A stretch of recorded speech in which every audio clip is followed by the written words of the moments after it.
I better identify myself to start off with. Joe Cunningham, born in Armagh, which is in the northern part of Ireland, a troubled part of the country at this stage. But when I grew up, there were no real serious problems or tensions. And so I just went to school. It's St Patrick's College in Armagh, which is only a few hundred yards away from where I live. And I suppose the person that had the most influence on getting me into this business was the teacher, a man called John Doherty. He was the science teacher at St Patrick's College in Armagh, and he was the kind of person who was involved not only in teaching, but he used to grind his own telescopes and do all sorts of things like this. And you couldn't really help but be carried away with the man's enthusiasm about the way he did everything was superbly well. And I suppose it's a measure of his, that in fact in University College Cork, where I'm now the professor of physical chemistry, the professor of organic chemistry was also taught by the same John Doherty in St Patrick's College in Armagh. So I think that's a witness to the fact that where a large influence in getting me into science came from in the first case. So the local place to go at that stage was Queen's University Belfast. So I'd have been there about 1940, 49, I suppose. That gives the game away. And I did, funny enough, when I went there, I had to enroll in the arts first because I didn't have all the subjects for science. But I did them during the year, including French, which I subsequently forgot, qualified, and English. But then I switched to science, and it was pretty routine after all that. I just went through the chemistry as a chemistry major, and I can remember now, and this kind of detail I shouldn't be telling at all, but on the day that I was graduating, my professor, who was Professor Ubbelow, a very well-known physical chemist who had built up the chemistry department, he said to me, "Are you coming back to do research?" And more or less in simple words, I said, "Not bloody likely. I've had enough of this place." But fate always takes a hand, I think, and I had more or less in mind to take a job with the ICI Paints division in England. But when I was off hitchhiking on the continent that summer, Dr. Henry Heal, who was an inorganic chemist and a radiation chemist, he had a contract that he got from Harvard. And he was looking, everybody else had decided what they were going to do, and I was the only loose member left. So he was sending telegrams to me after me in Spain, and would I please take this thing to get it going? So I said, well, okay, I'll take it for a year, and then I'll go and join the Paints division. But therein lies the story, and here I am. That, I suppose, I think that's a good illustration that sometimes fate plays its own tricks on you. And certainly, I had no intention of being a professor of chemistry whatsoever, none whatever. Oh, what did you work on in research when you went back to graduate? The reason that he got this contract was, and it shows you again how far we've come since that time, is that the contract he got was for studying the effects of ionizing radiation on nitrates, both in the solid state and in the molten state. Now, it's difficult to imagine how anybody would want to know what happens to nitrates, except if you realize that one of the, in that time, about 1954, I suppose it was, one of the low-temperature industrial melts was a mixture of potassium nitrate and potassium nitrite, and there's a lower melting point than most other molten salts.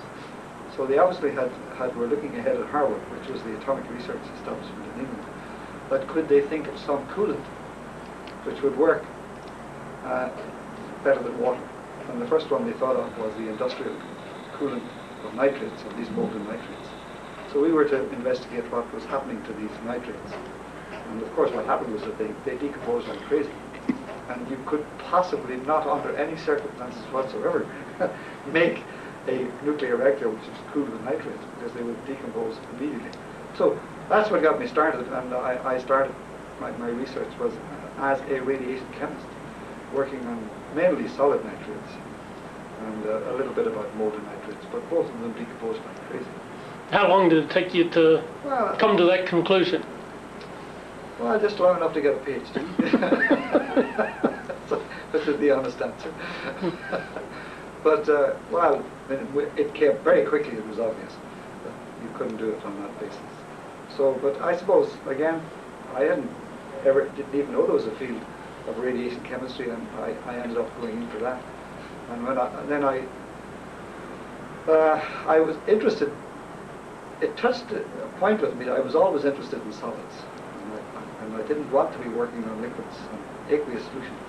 So working on solids suited me, and when I went to work in Imperial College in London with Professor Tompkins, who was working on photo decomposition of azides, mainly azides.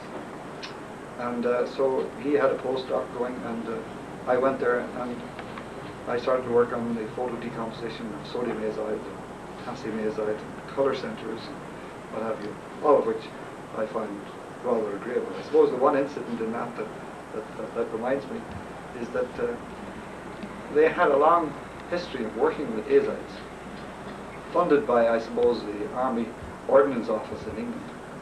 And as you know, things like mercury azide are detonators, and this was probably the origin of the interest in azides. So there was a man in the group, and I shan't name him because he's still alive and well, and he wanted me to work on silver azide. Now, silver azide is nasty, and he said, well, not only did he want to work on me, he wanted me to make pellets of silver azide. I said, forget it. But I make little tiny wafers, and I look at them in the spectrometer, but that's as far as I'm going to go. So when I ran the lab, I had these beakers, and small plastic beakers, and I put in solutions, and I put a little here, and a little there, and a little here, so that if one went off, the others wouldn't go off with them. This is the principle. And I was working in the lab with a chap called Fred Lamb, and he used to delight when these things had dried out and in little tiny slivers. He'd take one out, a little tiny bit on the end of a spatula, and he'd put it in the flame to go. So he knew very well that this was a very sort of a detonating type of material. But when I finished up, I got a job then. I got a job in America to teach in the University of Arkansas for a year. Well, for some period of time anyway. And I went off and I left all these little beakers behind me. And I got a laconic note a few weeks later after I got to the States from Fred Lamb saying, you remember those little beakers of silver azide you left around the place? Well, Professor Tompkins asked me to get rid of them. And he said, I was pouring them down the sink, he said, and suddenly there was no sink. So I have never met him since, thank goodness, but apparently he didn't suffer any injury in the process. But so that was another episode in working with solids. And I went then to work in the University of Arkansas in Fayetteville, teaching down there, or trying to teach, because I had no previous experience in teaching. And funny enough, today, at the meeting today, that's the first time I met Sam Siegel. And he was the chairman of the department in Fayetteville at the time. And he met me coming off the plane, I don't know, that number of years ago, 58 it would have been. And I haven't seen him, since I worked in Arkansas. And he's alive and well. You know Sam? I'm going videotaping at 3 o'clock. Great. Oh, well, isn't that a coincidence? I mean, he came over to me this morning and he said, hi, Joe. And I haven't seen him since I was in Arkansas. So there you are, that's a long time. Anyhow, he was a lovely man, really. He was himself and his wife were extremely kind to us. But I discovered that my ideas about the way students should be graded which came from an Irish background, and the ways that the students expected to be graded in the University of Arkansas was a distinct mismatch. I mean, this business, are you going to grade on the curve, sir? I didn't even know what a curve was. So there were no A's in my class, and there were no B's, and I had anxious calls from football coaches to tell me what was this happening to his linebackers, that they weren't getting their freshman chemistry. Anyhow, in the second semester, I had, I think there was 160 in the class in the first semester. And after this dreadful results, and I have every sympathy with the students really, because I said to Sam Siegel, why didn't you tell me about this? He said, I just wanted to see what would happen if we give you your head. So that's the way he left me to it. And the students knew very well they didn't want to be in this class in the second semester, but they couldn't get out of it unless there was some sort of a timetable clash. So they had and the only timetable apparently that was convenient was one in second music. So they had these big fellows coming in and saying, "I want to play the piano." so in the second semester, I had 35 in the class. Well, I mean, I still shudder. I think of the poor kids that were landed in my section of first year freshman chemistry. But I really had wanted to go to the States to work in radiation chemistry. And I had my eye on going to Oak Ridge, which was not far from there. And but the way things turned out, I got an offer to go to Argonne National Laboratory in Chicago. And before anything turned up in Oak Ridge. So I ended up moving to Chicago Downers School, and I worked in Argonne for about 3 years. And I think, really, if I was to pick the ideal environment to work in, Argonne in the early 60s was it. You didn't have any administration to do. If you wanted to get a piece of equipment, you just wrote a docket and it came in. If you wanted something built, you went down to the workshop, and the guys down there, they were absolutely enormous. And the quartz workshop and everything else, it was absolutely terrible. On top of that, my supervisor in was Max Matheson. And Max Matheson went off to Paris for 2 of the years I was there. So I was a free agent to do what I wanted. So I mean, I think now, the people nowadays, that's just an inconceivable scenario. If you have all that, then you could do. And I was busy working away on decomposing nitrates and studying isotope effects and decomposition of nitrates and pressure effects and everything else. In the same wing of Argonne, at the same time, we were busy discovering the hydrated electron, and I didn't even know about it. So I was determined now to work on aqueous solution chemistry. Anyway, that just shows you how short-sighted you can be. And I wrote that. And at that time, again, it just shows you how far back it goes. Am I talking too much? No? Keep going.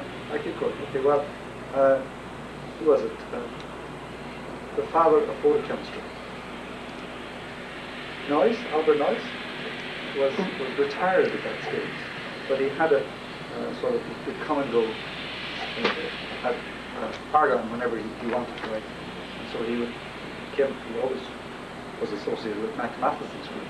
So I would meet him. I mean, it was sort of very impressive to a younger person to meet this man who was a legend, really. But he was involved in setting up in a very large one of these flash spectrographic systems, and he was advising about this. So, and this, of course, this works by you have a big bang. And then you have a little analyzing light beam that goes off some time later, maybe 5 microseconds later, 10 microseconds later, and it tells you what species are present. But so they set up an enormous one that's up in the top end of the lab that I was working in. And they set it all up, and they had the big bank of capacitors, and they had the little one to press the light on. And when they tried it out, okay? I'm fine. So when they tried it out, what they found was that there was so much electrical noise. So they had started this flash spectrographic system, and the first time they tried it, whenever the big flash went off, there was so much electrical noise. Excuse me, but the small one went off as well.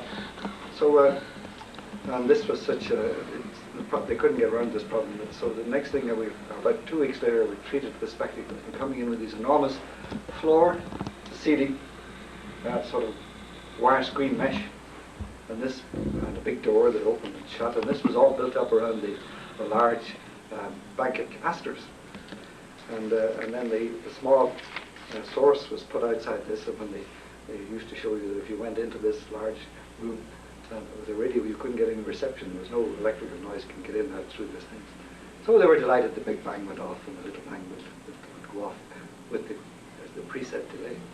And about a month after, there was a Japanese professor came in one day, and they were saying this to about this, how they solved the problem. And he just stood back and he said, but why did you not put the little box in a little screen? very, very embarrassed faces all around. So anyhow, but as I say, I wasn't, at that stage I was still imbued with radiation chemistry of solids, not in the least interested in catalysis. And I worked in Argonne for about 3 years, all on radiation effects on solids. And in the process, I suppose I picked up the techniques, a little bit about the techniques of electron spin resonance for studying the radicals produced, which turned out to be useful later. And also both UV spectroscopy and pretty routine techniques, really. But then I was in two minds, because I knew that if I went back to Ireland, which I intended to do, from this very ideal arrangement of having no administration, no problem about money, that I'd probably be back inside 6 months, because I couldn't stand the dislocation going back to Ireland. So I went to work in another place in Chicago, which was not quite so ideal, and that was Armour Research Foundation.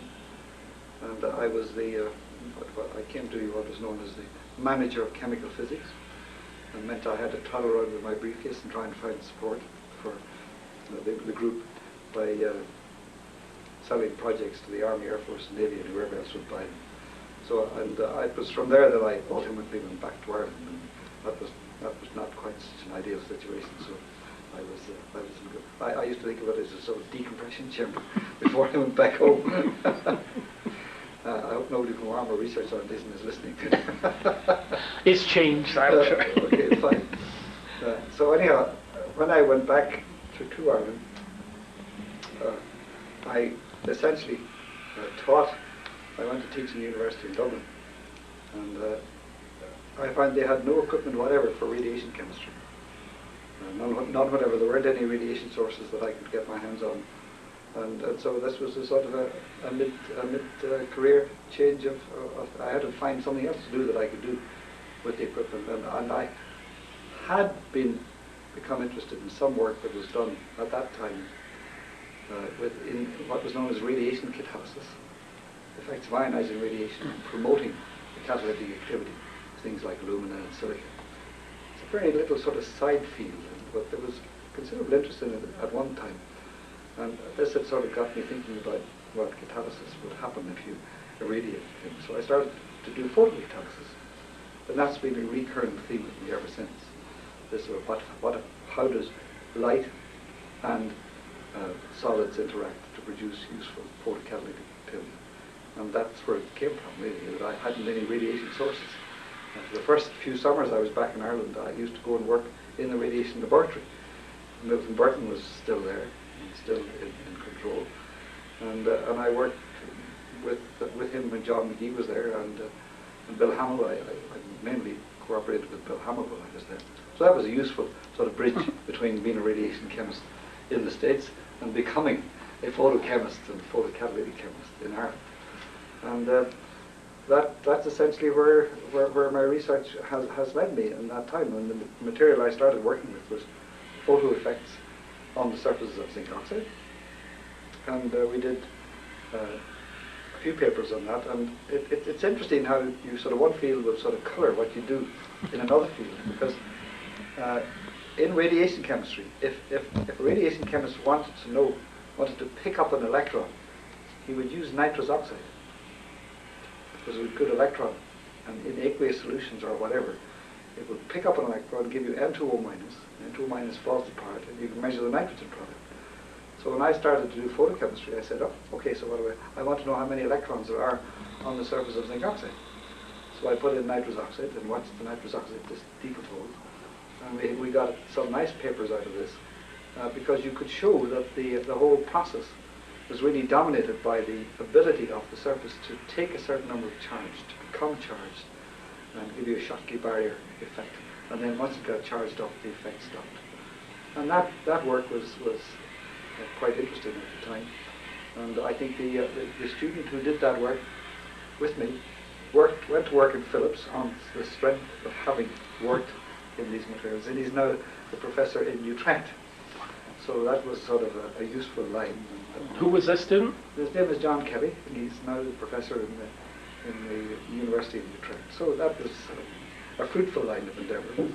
And we also did, some of the other students worked with, we started to work on effects of titanium dioxide, but it wasn't as well known at that stage. Zinc oxide, with people like Morrison working on it, a lot of work on it, and Sanchier working on electron spin resonance. There was a lot of work about zinc oxide at the time, and it was a popular material to work with. Over the years, the influence swung away from that towards titanium dioxide, because titanium dioxide is much more stable. But I gradually then sort of been sucked into photocatalysis, and then I felt, well, I should know a little bit about catalysis. And I can always remember going at a pretty advanced age now, to go into my first conferences on catalysis and feeling how strange it was. And I wasn't, if you want, a member of the catalysis club at that stage. And I can always remember that I had a habit of calling Professor Ely, Professor Eli. And he didn't particularly fancy this. On one occasion, I can always remember, I got up and I made some comment about an Eli redeal mechanism. Some certainly not very profound remark about this thing. And so Professor Eli could stand it no longer, and he said, what Dr. Cunningham wants to remember, he said, is that the Ely redeal mechanism is really ideal. So he sorted me out in that way. So as I say, it was very different for me. I was sort of changing in mid-career to another area, and that I always feel that was there were some difficult years of making the transition from being a radiation chemist to being trying to be a catalytic chemist. And so the catalytic effects on zinc oxide were the lead-in to me, the photocatalytic effects. Then we started to look at some of the straightforward non-photocatalytic effects on zinc oxide. And I suppose one of the systems that amazed us most was we were able to do these oxygen isotope exchange reactions, where you put oxygen with a mass number 32 and dioxygen with a mass number 36, and watch them sort of scramble. And this reaction will happen on a pre-reduced sample of zinc oxide at 77 degrees K, no problem. But we were also again wanting to know, would this reaction happen under illumination? And what we found was that this is the way you find things out in science. On some days the student would heat the sample up when he was pre-reducing it, and he might heat the furnace up around the sample, and he would find that he had rather low activity. On other days he'd take the furnace off and he'd leave it sitting out in the sunlight. And if it was a bright day, the reaction went very quickly. So we tumbled to the fact that effectively the thing was so light sensitive that you had to do it in a dark room. So we had to paint all the windows in the room black. And we found that we could cause this reaction to happen, and that it's one of the few reactions where you get a quantum efficiency of up to 30. Every photon that goes in can cause up to 30 isotope exchange reaction processes to happen. So it's a photo-initiated chain reaction. And there are very few of those in the gas-solid interface, and we got quite a bit of mileage out of that. And I think it's known as one of the few examples of photo-initiated electron of these chain reactions. In early days, Langer and these people had a mechanism of thinking about catalysis as a chain reaction. And there are very few examples of it, and this is one. So, excuse me. So on top of that, then we started to work with other catalysts. We sort of drifted into working with copper catalysts because of the controversy about whether or not what valency state of copper is. Between you have people like Campbell Clear claiming that it's copper the +1 state in zinc oxide, And other people, like the ICI people, say no, not at all. It's copper zero, and the zinc oxide is only there sort of to activate to be slightly reduced like carbon monoxide. And we, I suppose it's fair to say now, and it's only realistic to recognise that we have limited ability to handle complex systems in our lab in Ireland. And so what we tend to do is we try to sort of simplify problems, and sometimes oversimplify them. And we do this with, in that case, we thought we did unsupported copper metal, but that was obviously just one valency state, unsupported cupric oxide and unsupported cuprous oxide. And we always found that if you did a post, our test reaction was, let's say, the dehydration of isopropanol. It's a simple dehydrogenation reaction. It's very facile, and so you can find out whether a system is active with a post gas chromatograph system. And we could find that if we converted copper metal to copper zero and gave a treatment such that we tested by XPS, the only thing we could see was copper zero. We could pass anything like 80 pulses and nothing would happen, and then slowly the activity would build up. It was pretty obvious that copper zero was not active. Same thing with cupric oxide. If you did cupric oxide, you could put in lots of pulses and nothing would happen. And the same thing with cuprous oxide. So none of them were active on their own, and you had to have a mixture of valency states. And we have arrived at the point where if we pre-reduce cupric oxide, it's active, and there's not an induction period. If you pre-reduce cuprous oxide, it's active right away, and you don't have an induction period. And if you slightly pre-oxidize the copper metal, so you have to have a mixture of valency states. And the ICI people and many others have arrived at basically the same conclusion. But their way of looking at it, they said they have to have copper metal, and they have to have an oxygen atom on the copper metal. Well, it's semantics. Okay, you've got coppers that are two different valency states, whatever way you bring them around, and those are essential. And it's reached the point, this thing at the moment, between the different groups. It's a question of semantic differences, but the fact that you have a mixture of valency states important is in our view not it's not open to question anymore.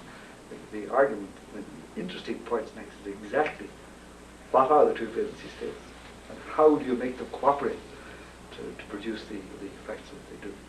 And of course, at the end of the line on this is the point that a lot of some of the enzymes, which contain two coppers, I mean, the way in which they're supposed to work is because the coppers can change their valency states.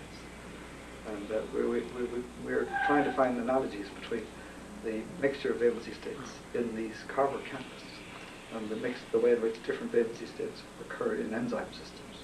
So that's we have a long way to go.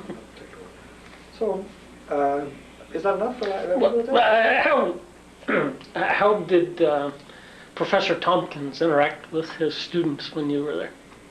Well, it's rather intriguing that I have sometimes heard it said that he was rather brusque, and but as far as I was concerned, he was extraordinarily kind to me, because when I was in Queen's, my research supervisor, who was Dr. Henry Healy, he was offered a position in Vancouver when I was 2 years along on my PhD work, and off he went to Vancouver.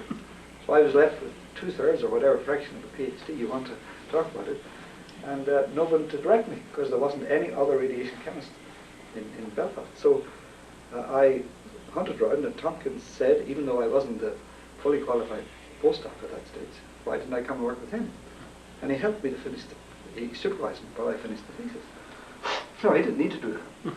And I mean, that does not correspond, in my view, to an uncaring or sort of brusque person.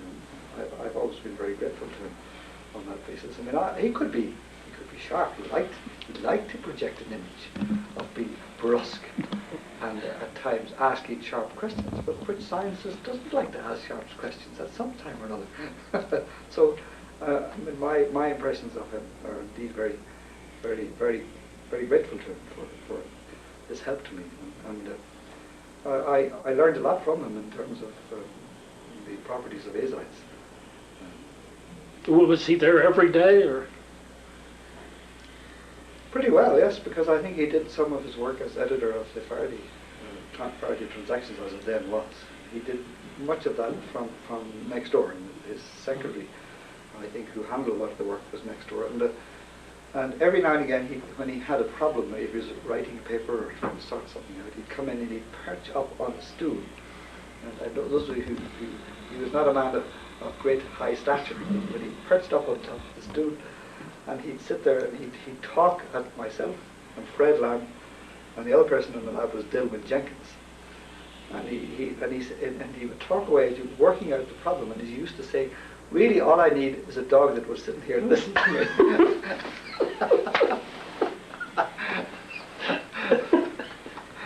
So he had three of them. Three dogs, one Irish nationalist dog, one Fred Lamb was a Scotch nationalist, though he came from Durham, and Dilwyn Jenkins was a Welsh nationalist, so he hadn't a very sympathetic audience. So, as I said, that was I was always very grateful to him. And who else? At the time, he was collaborating very closely with Professor Jacobs, who is now in Canada. And they gave courses, there were postgraduate courses on solid-state chemistry and the basis of solid-state chemistry, which I went to, and they were extremely useful as well. They gave them in Imperial College. Okay, let's leave it.